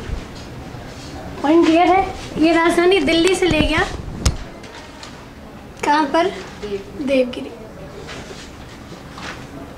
देवगिरी को आज दौलताबाद बोलते हैं। क्या बोलते हैं? देवगिरी से कोई जगह नहीं। कौन सी जगह? उसका नाम दौलताबाद है। ठीक है, जब इसके फादर राजा थे तब इसने साउथ इंडिया में बहुत टाइम एक्सपेंड किया था। मतलब जब इसके फादर, जब इंडिया में रूल किसका था? जीएसटी का था, गयासुद्दीन तुगलक का। तब एमबीटी क्या करता था? कई सारे मिशन को इसने लीड किया रहा था, जैसे अपन ने लिखा। तो ये साउथ इंडिया के काफ़ी सारे मिशन इसने लीड किए थे और इस ड्यूरिंग ये काफ़ी दिनों तक देवगिरी रहा था। मतलब देवगिरी में रहने का इसका अच्छा एक्सपीरियंस था, इसको अच्छा लगा, शहर अच्छा लगा देवगिरी। तो सबसे पहला क्वेश्चन आता है कि इसका पर्पस क्या था राजधानी परिवर्तन के पीछे। तो इतिहासकार के बेसिक तौर पे 2 से 3 अलग अलग ओपिनियन है। जैसा कि मैंने बताया था, कुछ इतिहासकारों का मानना है कि मंगोल आक्रमण बहुत परेशान कर रहे थे, तुरंत दिल्ली में घुस जाते थे। तो दिल्ली, चूँकि उनको आसान था, दिल्ली का रास्ता पता था, कितना समय लगेगा, कितना खाना बांध के चलना है, कौन कौन रोक सकता है, और सब उनको पूरा याद हो गया। इतने साल, वर्षों से इल्तुतमिश से फॉलो कर रहे हैं दिल्ली को, तो इसको लगा कि बड़ा आसान है, अगर हम राजधानी बदल देंगे तो हो सकता है कि मंगोल आक्रमण अब रुक जाए या कम हो जाए, या हम उन्हें नई स्ट्रेटेजी के अंतर्गत भगा सकें। तो पहला तो मंगोल आक्रमण। दूसरा कारण ये था, कुछ इतिहासकारों ने बड़ा फनी सा कारण बताया कि दिल्ली की जनता को ये पनिशमेंट देना चाहता था, क्योंकि दिल्ली की जनता इसको बार बार पत्र लिखकर 2-4 खरी खोटी सुनाती रहती थी कि क्या कर रहे हो, कैसे राजा हो, ये वो, कुछ काम ही नहीं हो रहा है ना, या कितने विद्रोह हो रहे हैं राज्य के अंदर। इस तरह की हर दिन उसको बहुत सारे लेटर मिलते थे। तो बड़ा ही दिल्ली की जनता से दुखी था कि मुझे ढंग से राजा ही नहीं बनने दिया, और पहले ही फालतू की शिकायतें लेकर आ रही है। तो कुछ को बोलते थे कि जनता को क्या करना चाहता था, लेकिन ये बड़ा फनी सा है ना, दंड दिल्ली की जनता को, ताकि आप राजधानी परिवर्तन है, चलो से वक्त देवगिरी, देखते हैं फिर कौन सा पत्र लिखते हो। एक और कारण था कि देवगिरी चूंकि दक्षिण का बहुत ही इंपॉर्टेंट सेंटर था और दक्षिण भारत को वो यहाँ से नियंत्रण करना चाह रहा था। किस पर नियंत्रण करना चाह रहा था?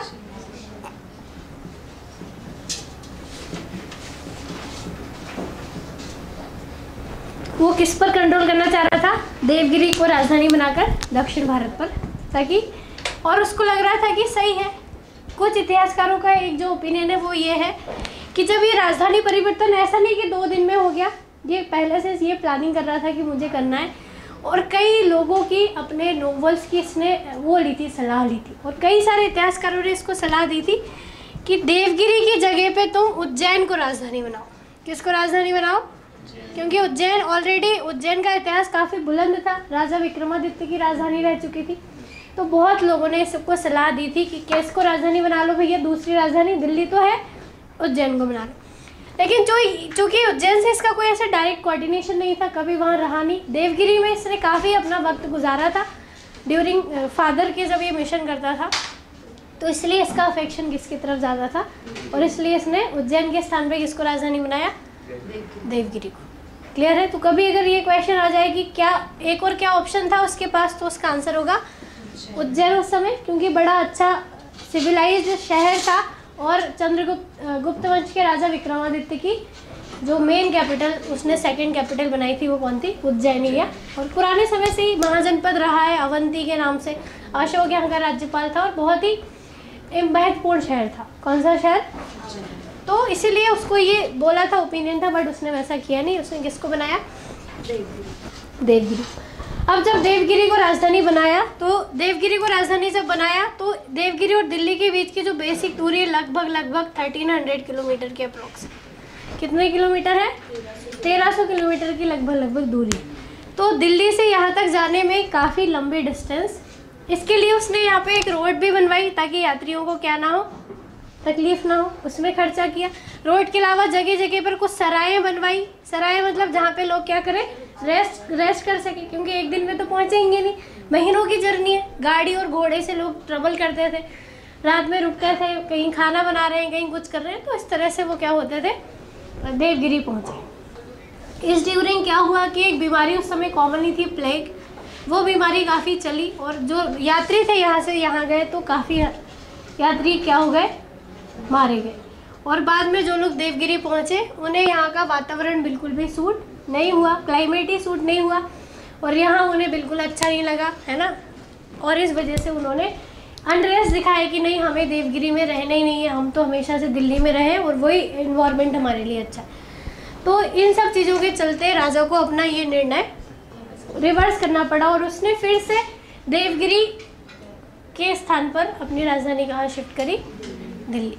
तो इस पूरी प्रक्रिया में समय के साथ साथ धन की तो बर्बादी हुई, साथ ही साथ राजा की जो एक प्रेस्टीज थी, क्योंकि आप जब कोई निर्णय लेते हैं और उसमें अगर आप असफल होते हैं, आप व्यक्तिगत रूप से असफल होइए, आपको कोई भी हस्तक्षेप नहीं करेगा, लेकिन जब आप सार्वजनिक उत्तरदायित्व लेते हैं, है ना, एक पब्लिक रिस्पॉन्सिबिलिटी है कि आपके निर्णय हजारों लोगों को इन्फ्लुएंस करेंगे, तो उस स्थिति में आपके निर्णय गलत नहीं होने चाहिए, है ना। और राजा का निर्णय क्या हो गया, जिससे कि हजारों लाखों पब्लिक इन्फ्लुएंस हुई, कई लोगों की डेथ भी हो गई और बहुत सारी चीज़ें डिस्टर्ब हो गई।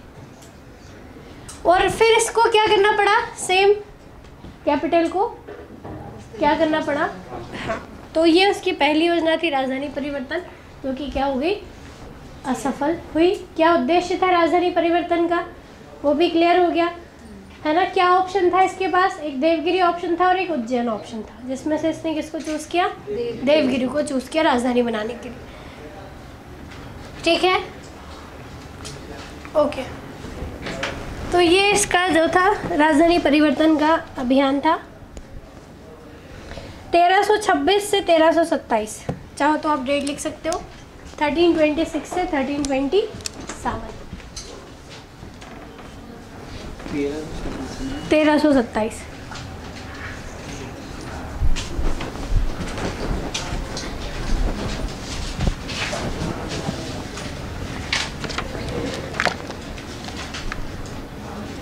लिखेंगे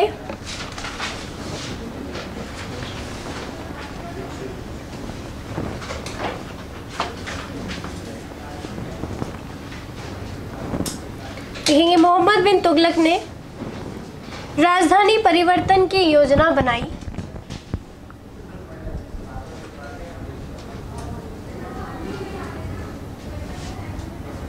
राजधानी परिवर्तन की योजना बनाई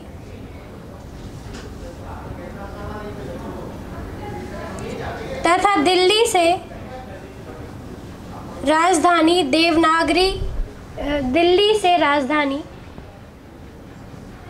देवगिरी स्थानांतरित की गई। दिल्ली से राजधानी देवगिरी स्थानांतरित की गई। राजधानी स्थानांतरण के विभिन्न कारण थे।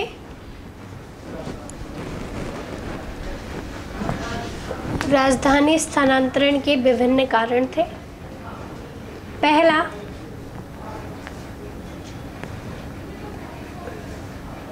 देवगिरी का उसके साम्राज्य के मध्य में स्थित होना।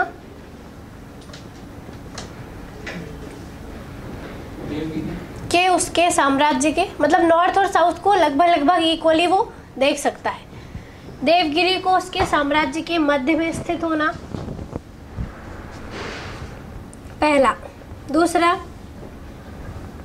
दक्षिण भारत पर नियंत्रण बनाए रखने,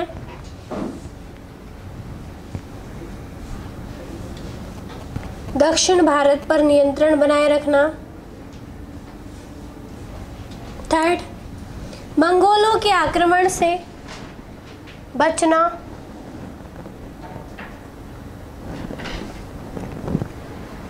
मंगोलों के आक्रमण से बचना इत्यादि।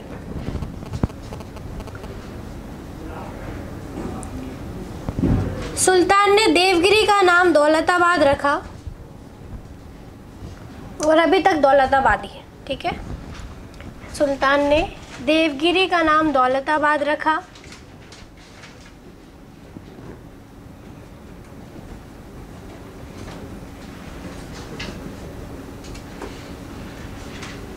उसकी यह योजना पूर्णतः असफल रही।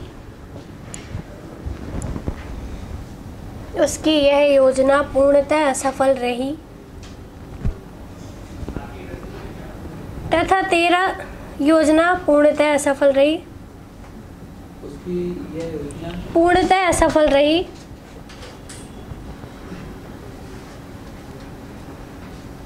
1335 ईस्वी में उसने लोगों को 1335 ईस्वी में उसने लोगों को दिल्ली वापस जाने की अनुमति दे दी।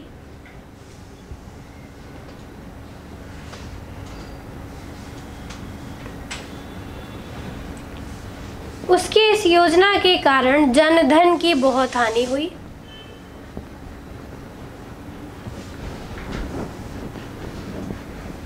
योजना के कारण जनधन की बहुत हानि हुई।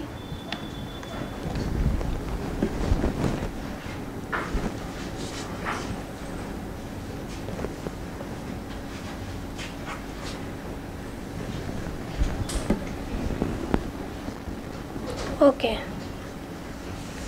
इंग्लिश मीडियम में लिखेंगे।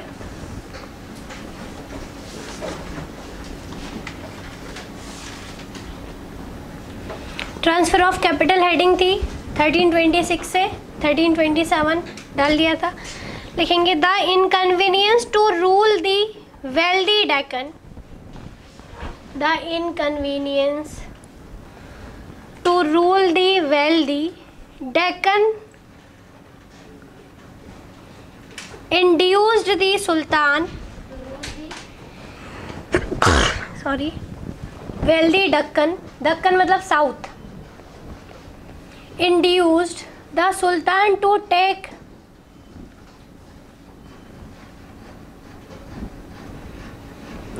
step to transfer the step and transfer the capital to Daulatabad, bracket में देवगिरी, दौलताबाद देवगिरी।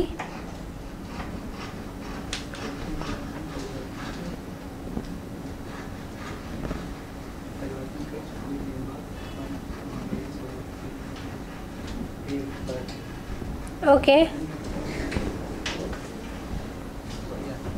लिखेंगे Devgiri was the center of his administration. Devgiri was the center of his administration. Center of his administration.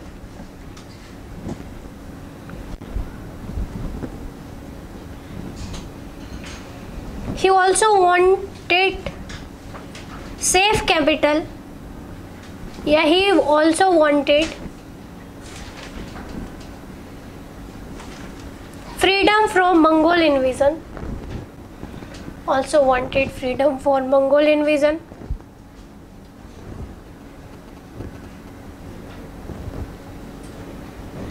And control over the south. Control over the South India.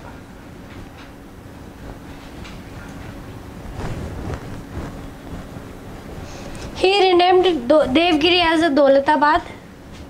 He renamed Devgiri as Daulatabad. But it was the failure attempt of Sultan. It was the failure. It was मतलब capital change वाला. It was the failure attempt of Sultan. In 1335, he reversed his decision. 1335, he reversed his decision.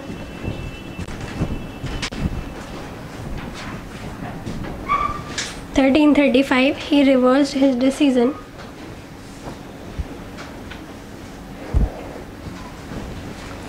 and reshifted capital from Daulatabad to Delhi. Reshifted capital from Daulatabad to Delhi. And he reversed his Capital from Daulatabad to Delhi. Clear हो गया? चलिए, तो ये जो है उसने capital shift करने का जो बीड़ा उठाया था, जिन ऑब्जेक्टिव्स की भी वजह से उठाया था, बट वो उनमें से कोई भी फील्ड नहीं हो पाया और फाइनली उसे इतना अनरेस्ट झेलना पड़ा, इतनी ज़्यादा क्रिटिसिज्म पब्लिक की तरफ से झेलनी पड़ी कि उसको अपना निर्णय वापस लेना पड़ा। देवगिरी उसको भले ही पसंद थी, लेकिन लोगों को, दिल्ली के लोगों को पसंद नहीं है ना। दिल्ली का क्लाइमेट थोड़ा सा अलग ही है ना, ह्यूमिडिटी, फुल ह्यूमिडिटी वाला क्लाइमेट है, जो कि अदर रीजन में आपको देखने को, तो उनको वही रीज़न चाहिए था और इसलिए वो वहाँ पे सर्वाइव ही नहीं कर पाए। ठीक है, तो इस तरह से कैपिटल चेंज वाला उसका ये जो इनिशिएटिव्स था वो क्या हो गया, फेल हो गया। अब कैपिटल शिफ्टिंग में उसने ऑफ कोर्स रोड वगैरह उसको बनवानी पड़ेंगी अलग से, है ना, अलग से उसको कई सारे रेस्ट हाउसेस बनवाए उसने। लगभग दोनों की डिस्टेंस जो है 13 किलोमीटर के अप्रॉक्स थी। तो काफ़ी सारा वेल्थ और चीज़ें क्या हुई, खर्च हुई, बट ऑल ओवर दी कि लौट कर बुद्धू घर को आए वाली कहावत यहाँ पे चरितार्थ होती हुई नज़र आती है ना। कभी मुहावरा आ जाए लौट के बुद्धू घर को आए तो ये उदाहरण लिख देना है ना, मोहम्मद बिन तुगलक की राजधानी परिवर्तन। क्लियर है? जहाँ से चले वहीं वापस आ जाना, इसका मतलब ये। ओके, तो ये राजधानी परिवर्तन वाला पॉइंट हो गया, है ना। एक ऑप्शन उसके पास उज्जैन था, ये कहीं आप नोट डाल के लिख लीजिएगा कि दौलताबाद की जगह उज्जैन को राजधानी बनाने की सलाह दी गई थी, है ना। Sultan was suggested to shifted capital in Ujjain in the place of Daulatabad. Sultan was suggested capital transfer in Ujjain in the place of Daulatabad. Daulatabad के स्थान पर उज्जैन को राजधानी बनाने की सलाह दी गई थी, बट उन्होंने ये सलाह मानी नहीं।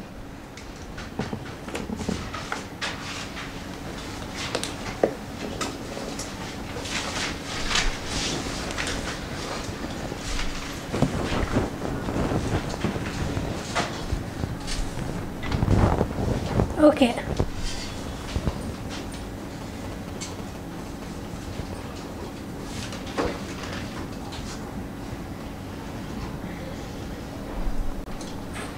अब हुआ क्या था कि उसने वहाँ पे जो है देवगिरी में नए नए घर वगैरह बनाए, जितने भी ऑफिशियल्स गए उसके साथ उन सबको वहाँ पे नए घर सब कुछ दिया, तो बहुत कुछ खर्च होता है राजधानी परिवर्तन में। ठीक है, भारत की राजधानी कब परिवर्तित हुई, दिल्ली कब बनी? हाँ, और इससे पहले क्या थी? और कलकत्ता से पहले? कलकत्ता से पहले भारत ही नहीं था, अलग अलग राज्य थे और उनकी अपनी राजधानियाँ थी। अलग अलग राज्य थे और उनकी अपनी स्वयं की, जैसे कभी पाटलिपुत्र राजधानी रहेगा, कभी उज्जैनी राजधानी रहेगा, है ना, कभी मगध वाला रीजन है ना, दक्षिण भारत में कभी तंजावुर रहेगा, कभी मदुरई रहेगा। ठीक है, तो ये जो है उससे पहले भारत अखंड भारत की तरह नहीं था, मतलब कि अलग अलग राज्य में अलग अलग राजाओं का शासन था और उनकी अपनी खुद की राजधानी होती थी। अगर कोई व्यक्ति राजा बन गया, उसको कोई शहर अच्छा लग गया तो वो उसको अपनी राजधानी बना देता था, है ना। जैसे मौर्य और गुप्त काल में आपको मगध क्षेत्र का बड़ा ही उत्कर्ष आपको देखने को मिलेगा, लेकिन उत्तर गुप्त काल में आपको कन्नौज उत्कर्ष पर देखने को मिलेगा। हर्षवर्धन की राजधानी कन्नौज है। फिर कई राजाओं ने कन्नौज पर क्या करा, कई राजपूत शासकों ने कन्नौज, फिर दिल्ली, तोमर वंश ने दिल्ली बनाया और दिल्ली तब से लेकर अभी तक एवरग्रीन है, मतलब दिल्ली का पतन अभी तक नहीं हुआ। और अंग्रेजों ने अपनी राजधानी कलकत्ता बनाई थी, क्योंकि उन्हें बंदरगाह के समीप राजधानी रखनी थी, क्योंकि भारत से जो भी कमाते थे उसको जहाज़ों में भरकर इंग्लैंड भेजते थे, तो इसलिए उन्होंने कलकत्ता बनाई। लेकिन जब कलकत्ता उनके लिए सुरक्षित नहीं रहा तो फिर उन्होंने राजधानी बना दी दिल्ली। तब से अब तक भारत की राजधानी क्या है?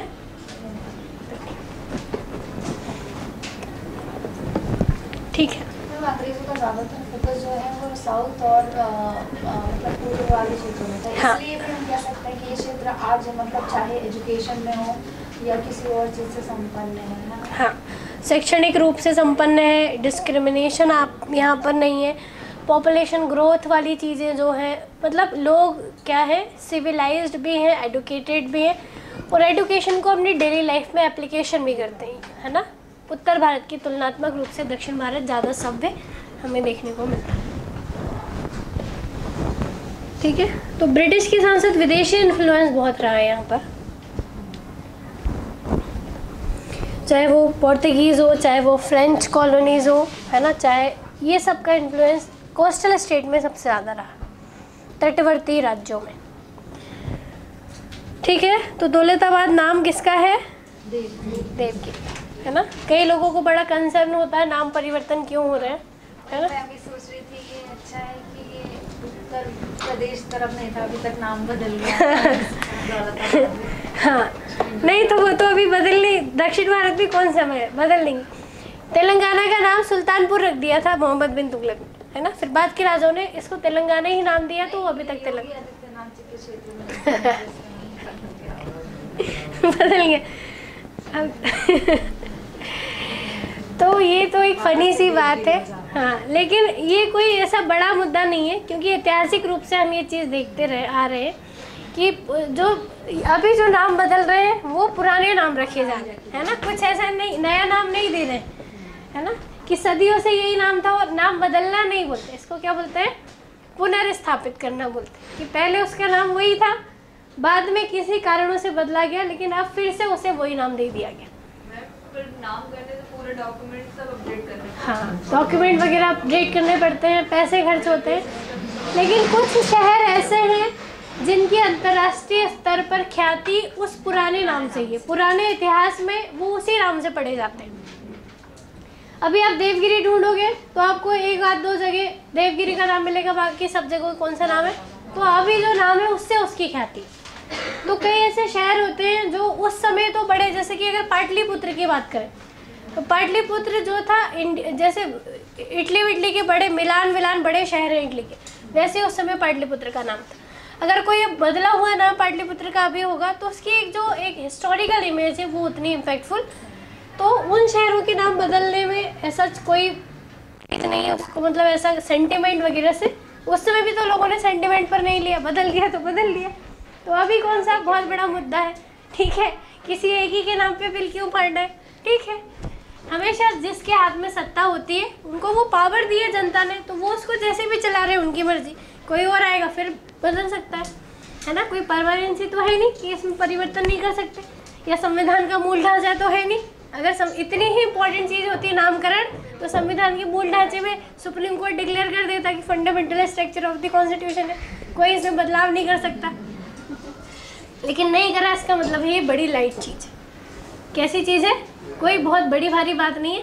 एक इंसान के 4-4 6 नाम होते हैं, सब बैठे हैं यहाँ पे, है ना। कोई बोलने वाले रख देते हैं, कभी कोई बड़ी दादी, है ना, ऐसे नाम रख देती है एकदम पुराने ज़माने के, है ना, घंस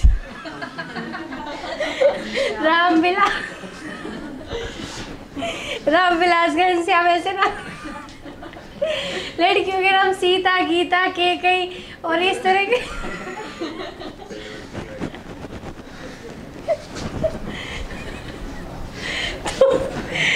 कहने का मतलब सिर्फ इतना है कि नाम में कुछ नहीं रखा है, शेक्सपियर भी बोल के गए, इतना परेशान होने की क्या जरूरत है। इजी है, इजी लेना चाहिए इसको। अगर कोई सरकारें नाम बदल रही तो ठीक है, क्या दिक्कत है। पहले भी तो उनके कुछ और नाम थे, फिर बदल दिए गए, तो वो भी बदलाव था, तो ये भी एक बदलाव है ना। इससे कोई ऐसे सेंटिमेंट्स की बात आती नहीं है कि ये पर्टिकुलर कोई सी धर्म की कोई भाषा नहीं है, सभी भाषाएं हर कोई उपयोग करता है ना। तो ये नाम मुस्लिम राजाओं ने रखे इसलिए बदल रहे हैं, ऐसी बिल्कुल भी बात नहीं है ना। कई ऐसी बिल्डिंगें जो अंग्रेज़ों ने बनाई हैं और उस पर उनका नाम तक नहीं है। कनॉट पैलेस का नाम सुना होगा आपने, है ना, लेकिन कनॉट पैलेस पे कहीं भी कनॉट मतलब कि जिन्होंने इसको डिज़ाइन करा उनका नाम तक नहीं, कोई एक पार्ट का भी नाम नहीं जो उसके डिज़ाइनर। कौन है डिज़ाइनर कनॉट पैलेस के? अभी करंट में भी था कुछ दिन पहले ये मुद्दा, है ना। होमवर्क लिख लो, पढ़ के आना कनॉट पैलेस के बारे में थोड़ा सा। हमें इतनी बड़ी बिल्डिंग है, मतलब शान है दिल्ली की, लेकिन जिसने बनाया है एक कोने में भी उसका नाम नहीं लिखा, एक कोने में, तो क्या वो बुरा मान जाएंगे? है? तो ये अगर इस तरह की सोच है तो कहीं ना कहीं ये एक निम्न स्तरीय बात हो जाती है।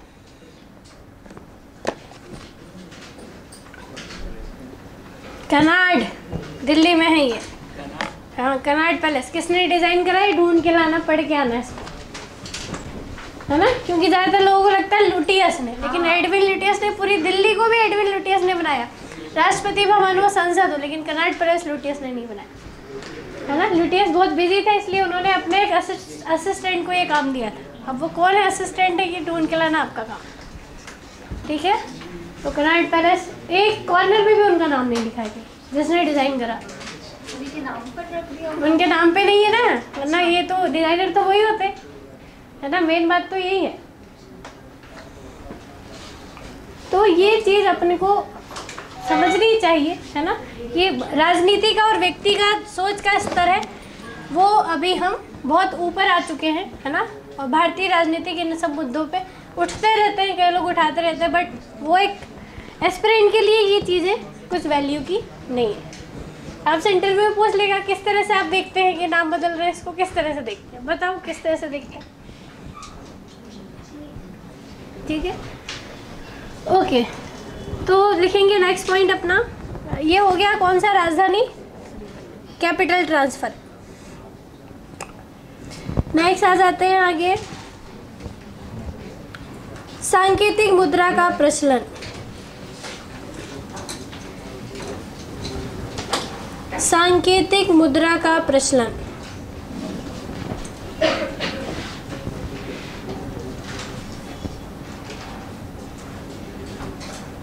एक्सपेरिमेंट विद टोकन करेंसी या ट्रेंड टोकन करेंसी। सांकेतिक मुद्रा का प्रचलन।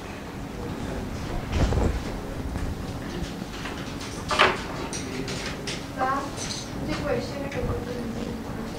अब आपने बताया कि ईरान और चाइना में भी ये चल रहा था और यहाँ पे सक्सेसफुल नहीं हुआ, बिकॉज जो बाहर से लोग आते थे उनको प्रॉब्लम होती थी। तो वो फिर चाइना और ईरान में उनका टोकन करेंसी कैसे, उनको गारंटी प्रोवाइड की गई। जैसे अभी भी वर्ल्ड में जो टोकन करेंसी है उसके लिए क्या है, उसके लिए एक इंटरनेशनल कमीशन है या एक इंटरनेशनल ऑर्गेनाइजेशन है जिसको हम IMF क्या बोलते हैं। अगर आपको जापान से कोई चीज़ खरीदनी है तो वो इंडियन करेंसी तो वहाँ वेस्ट है। सिमिलरली हमारे यहाँ जापानी करेंसी, तो IMF क्या करता है, जापानी और इंडियन दोनों करेंसी उसके पास, वो इंडिया को जापानी करेंसी देता है, जापान को इंडियन करेंसी, और एक दूसरे की करेंसी दे के ये लोग चीज़ें खरीद और बेच लेते।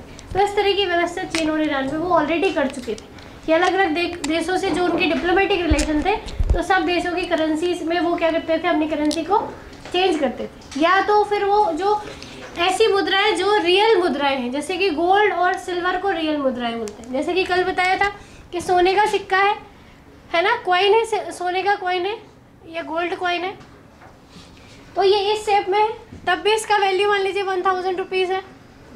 और मान लीजिए ये टूट फूट गया और इस तरह से बन गया, एक बॉल की तरह बन गया या मेल्ट हो गया, तब भी इसकी वैल्यू कितनी होगी। तो इसको चाहे तो इस फॉर्म में आपसे कोई दे या इस फॉर्म में दे, दोनों की वैल्यू क्या है आपके पास, है ना। और इसका मतलब क्या है कि ये जो मुद्राएं हैं ये रियल वैल्यू की मुद्रा है, इनमें इनका वास्तविक मूल्य निहित होता है। जबकि टोकन मुद्रा में 500 का नोट है, ठीक है, अगर किसी कारण से आपसे क्षतिग्रस्त हो जाता है ना, फट जाता है, तो जो चेंज करने की भी एक लिमिट है ना, कि फटा है थोड़ा मोड़ा, अब पूरा ही आपने उसको धो दिया, ब्रश से रगड़ दिया और सिर्फ एक सफ़ेद कागज़ निकल के आ गया, तो क्या उसको बैंक बदलेगी? अब उसकी वैल्यू कौन आपको कितनी वैल्यू देगा? आप घूमते फिरिए कि 500 का नोट है, 100 रुपये दे दो, ले लो, कोई लेगा क्या? कोई नहीं लेगा। इसका मतलब है कि टोकन मुद्रा में रियल वैल्यू कभी नहीं होती, रियल वैल्यू हमेशा मेटल करेंसी में होती है। मेटल करेंसी में भी कौन सी करेंसी? गोल्ड है, सिल्वर। इवन 1 रुपये का सिक्का भी आपके पास है तो उसकी वैल्यू 1 रुपये है। वो जिस धातु से बना है ना, उसकी मार्केट वैल्यू भी 1 रुपये है। कितनी है? अगर वो किसी लोहे लंगड़ में के ज़रिए आप कहीं बेचोगे तो वो कहीं ना कहीं वो कम से कम 1 रुपये तो आपको देकर, मतलब वो उस फॉर्म में भी 1 रुपीस पे करेगा, और अगर वो रूप बदल जाए तब भी वो उसकी वैल्यू क्या है? तो रियल वैल्यू हमेशा कौन सी करेंसी में होती है? मेटल करेंसी में। जबकि जो कागजी मुद्रा है उस पर ऐसा, वो एक टोकन होता है जो सरकार जारी करती है, ठीक है। तो वहाँ की सरकारों ने अश्योर किया था कि एक्सचेंज कैसी होंगी करेंसी, जबकि इन्होंने ऐसा कुछ भी प्रावधान रखा नहीं, ऑर्गेनाइज नहीं था, ठीक है। यहाँ तक कोई क्वेश्चन है क्या? चलिए, तो अब आगे अपना क्या है?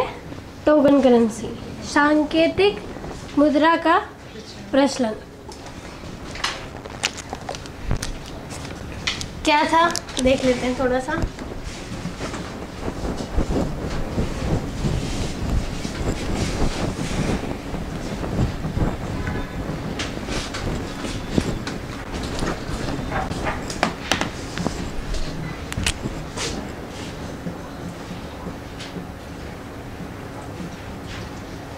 खैर, ये जो सांकेतिक मुद्रा ये बड़ा सा, जब आप इकोनॉमिक्स पढ़ते हैं तो वहाँ पे करेंसी पढ़ते हैं, टाइप ऑफ करेंसी, उसमें आता है, ये इम्पोर्टेंट सेक्शन है। लेकिन यहाँ पे जो है, पहला ही राजा था जिसने भारत में टोकन मुद्रा का क्या करा। इसके बाद शेरशाह सूरी के समय पे चली और बहुत सक्सेसफुल भी रहा। जो रुपया वर्ड है ये सब वहीं के पीरियड से आया, टकसाल वगैरह बनाए, सब कुछ करा, तो वो ऑर्गेनाइज्ड था। लेकिन इसका जो करेंसी थी वो ऑर्गेनाइज नहीं थी। अब क्या हुआ इसने किया? पहले तो क्या होती है टोकन मुद्रा, ये शायद कल की क्लास में तो अपन देख ही चुके थे, ठीक है। इसने, चूँकि हमने बोला कि उस समय पे एक बड़ी इंपॉर्टेंट मुद्रा थी टंका, जो कि किसकी थी? सिल्वर की थी, है ना, चांदी की थी। और ये जो टंका थी, जैसा कि कई इतिहासकारों ने लिखा है कि 14th सेंचुरी जब ये राजा था तो वर्ल्ड वाइड लेवल पर चांदी की क्राइसिस आ गई थी। और जब जिस चीज़ की क्राइसिस आती है उसके दाम क्या हो जाते हैं? बढ़ जाते हैं। जैसे यह क्राइसिस नहीं है, अगर डिमांड भी कम हो गई, डिमांड भी बढ़ गई है, तो क्या बढ़ जाएंगे?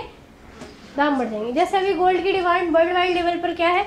उतनी नहीं है जितनी पहले थी, क्योंकि लोग, काफ़ी सारे लोग जो सेविंग्स करके गोल्ड लेते थे, अब कहीं ना कहीं पिछले 1 साल की जो इकोनॉमिकल क्राइसिस है उसने कहीं ना कहीं उन्हें बाइंड कर दिया कि नहीं, अभी हमारी नेसेसिटी गोल्ड खरीदना नहीं है, कुछ और है। तो अभी आप देख रहे होंगे गोल्ड के price day by day market में क्या होते जा रहे हैं? कम हो रहे हैं, गिर रहे हैं ना दाम सोने के। तो कहने का मतलब है कि ये डिमांड और सप्लाई वाला मैटर काम करता है। तो सिल्वर का डिमांड जो क्राइसिस थी, इस वजह से किसी भी राजा के लिए चांदी के सिक्के बना पाना उतना आसान, भारत सरकार क्यों नहीं सोने और चांदी के सिक्के चला देती?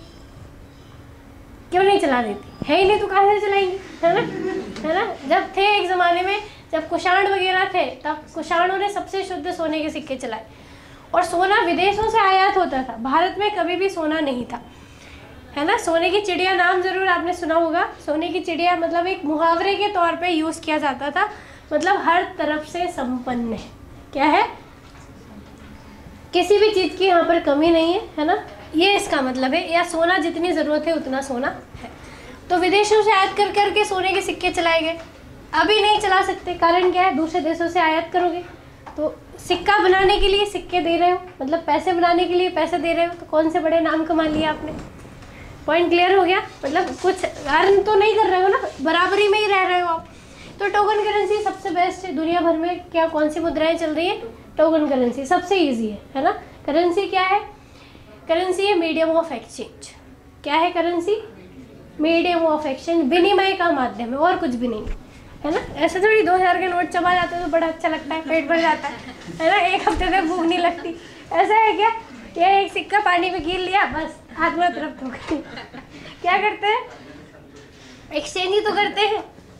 तो currency is all about the exchange, medium of exchange है। किसका माध्यम है? विनिमय का। पैसे दे के आपको दूसरी चीज़ें प्राप्त होती हैं, बस इतनी सी बात है। करेंसी का यही रोल है। तो टोकन करेंसी ठीक है उसके लिए, है ना।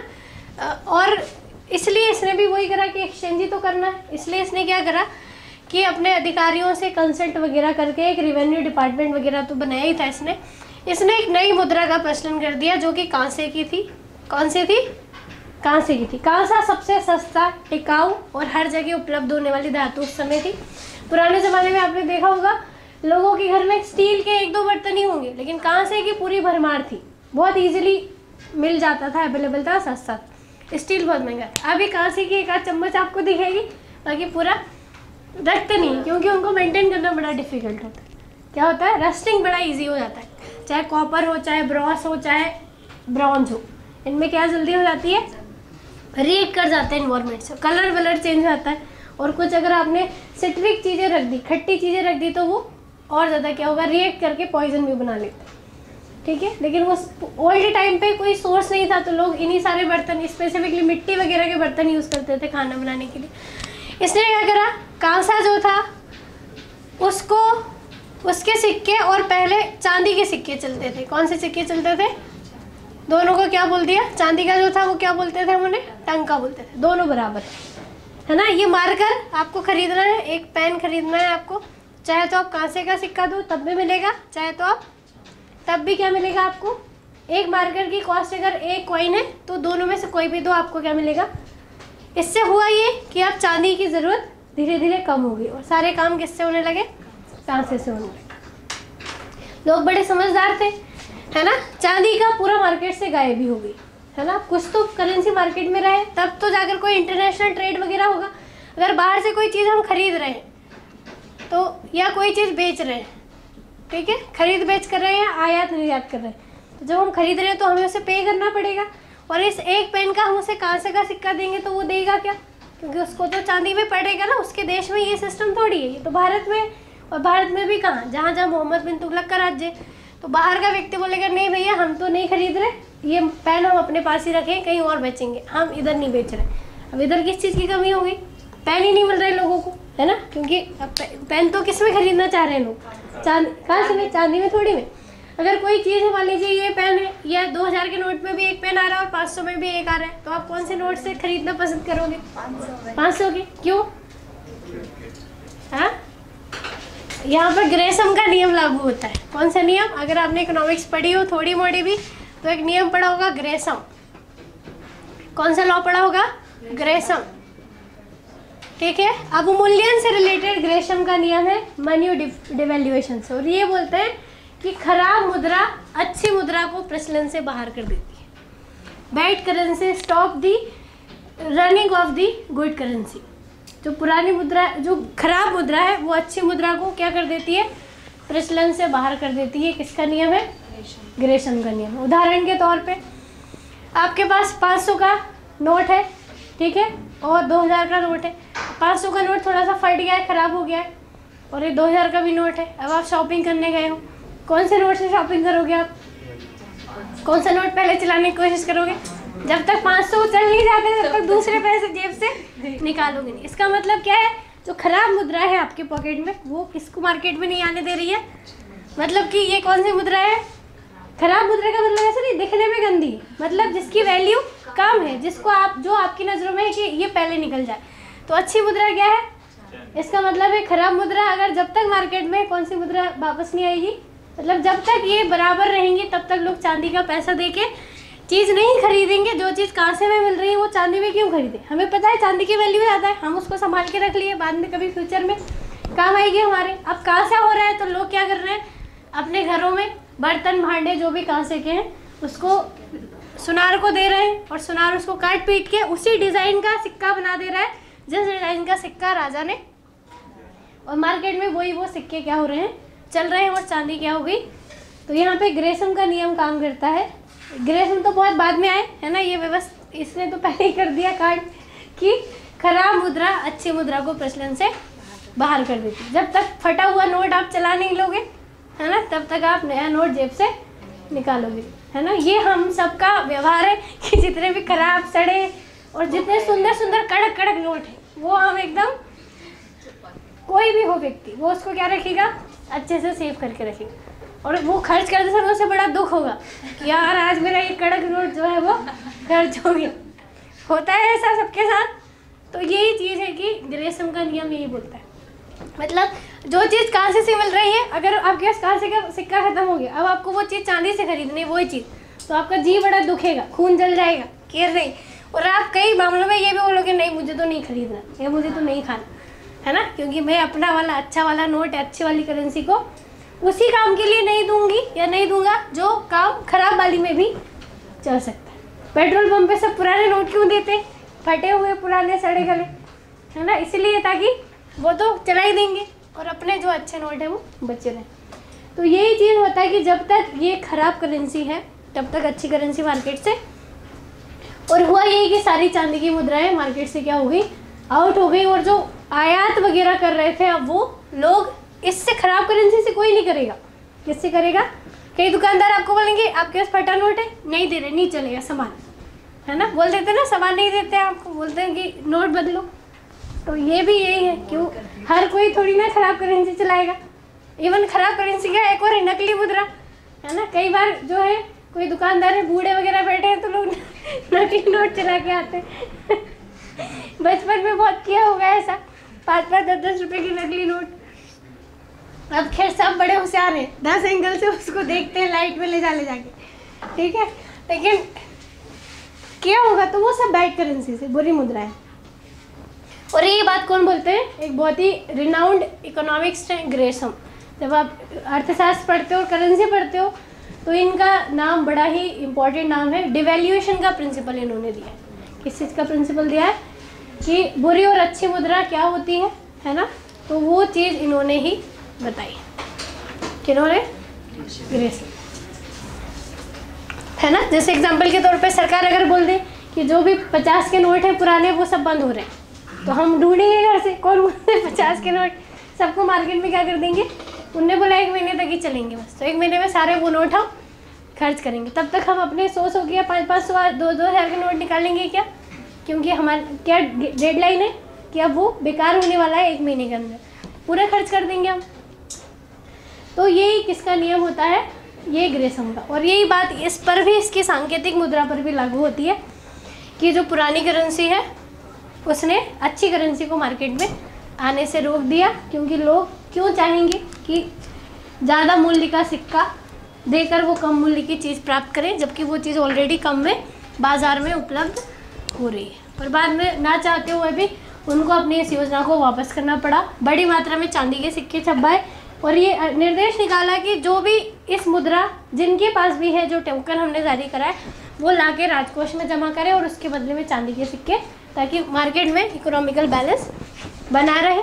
और जो लोगों ने घर में सराफा की दुकान पे सिक्के छपवाए थे उन ढेर लग गया, लेकिन राजा इतना तो बेवकूफ़ नहीं था, उसने देखा कि कौन से मटेरियल से बना है और राजकोष के सिक्के और दूसरे सिक्कों में कुछ भी अगर डिफरेंस निकला तो उन सबको, और वही सिक्कों पर उसने वैल्यू पे की जो ऑथेंटिक उसको लगे।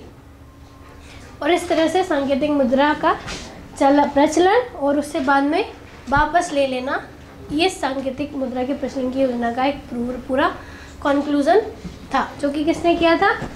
इसलिए क्वेश्चन आता है भारत में टोकन करेंसी किस राजा ने लेकर आया, तो आंसर होता है क्या होती है टोकन करेंसी, समझ में आ गया, ठीक है। यहाँ पे एक और पॉइंट, ग्रेसम का नियम कभी कभी आ जाता है ना इकोनॉमिक्स में, तो मुद्रा के अवमूल्यन या डिवैल्यूएशन ऑफ मनी से रिलेटेड है, जो कि बोलता है कि जो बुरी मुद्रा है वो अच्छी मुद्रा को प्रचलन से, बुरी या खराब है ना, दिखने में नहीं वैल्यू है, अच्छी मुद्रा को प्रचलन से क्या कर देती है, बाहर कर देती है।